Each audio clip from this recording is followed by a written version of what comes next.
আইসি সাহেব বলতে চাই, আশুলিয়া নামে একটা রোড আছে আমাদের। সন্ধ্যার পরে এই আশুলিয়া আমার নামক রোডের ভিতরে মাদক সেবী এবং বিক্রেতায় ভরে যায়।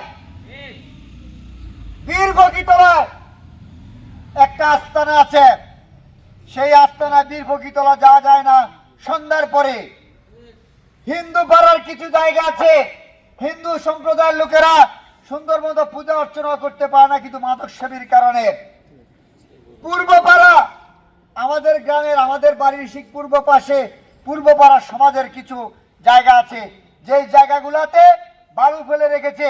এখানে জুয়া থেকে শুরু করে সমস্ত অপকর্ম হচ্ছে, কিন্তু সেগুলা নির্মূল করার কোনো লোক আমরা দেখছি না।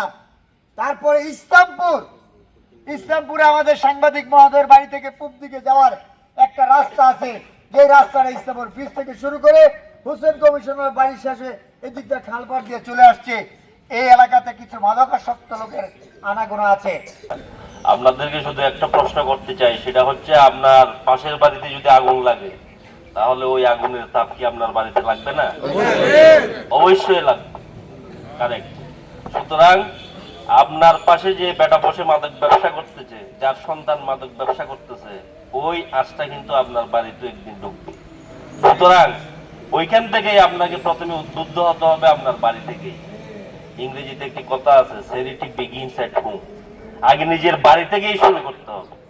আমি আমার বাড়িতে 10 জন পরিবারের সদস্য সংখ্যা আছে, এই 10 জন কি করে, কোথায় যায়, কি খায় আমি ভালোই জানি। আমাদের কিছু এলাকার শুভাকাঙ্ক্ষী রাজনৈতিক নেতা, আওয়ামী লীগের আমলে 5ই আগস্টের বড় বড় নেতা, তারা তাদেরকে টাকা দিয়া ম্যানেজ করে ছাড়াই রাখছে।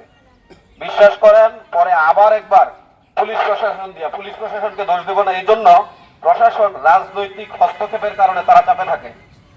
দেখেন, একে আবার পুলিশ দিয়া গোলাবাড়ির টিম এবং থানার টিম দিয়ে কাজ করে তাকে আবার ধরাই। আজকের যে আলোচনা সভা, এটা মাদক বিরোধী আলোচনা সভা। এটা একটা সুন্দর আয়োজন। আমি শর্ট করে 2-4টা কথা বলবো। মাদক বর্তমান সময়ে আমাদের সমাজে একটা মারাত্মক ব্যাধি, যেটা আসলে অস্বীকার করার মতো আমাদের কিছু নেই। মাদক যদি আমরা নির্মূল করতে যাই, সেই ক্ষেত্রে আসলে ডিলার যারা আছে তাদেরকে আগে নির্মূল করতে হবে।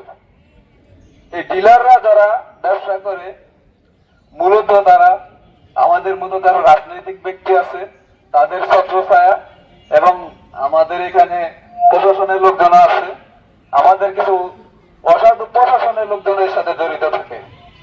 যদি মাদক নির্মূল করতে চাই, যদি ইচ্ছাই থাকে যে আমরা মাদক নির্মূল করব, তাহলে প্রথমে ডিলার এবং যাদের ছত্রছায়ায় তারা ব্যবসা করে তাদেরকে আগে সচেতন হতে হবে।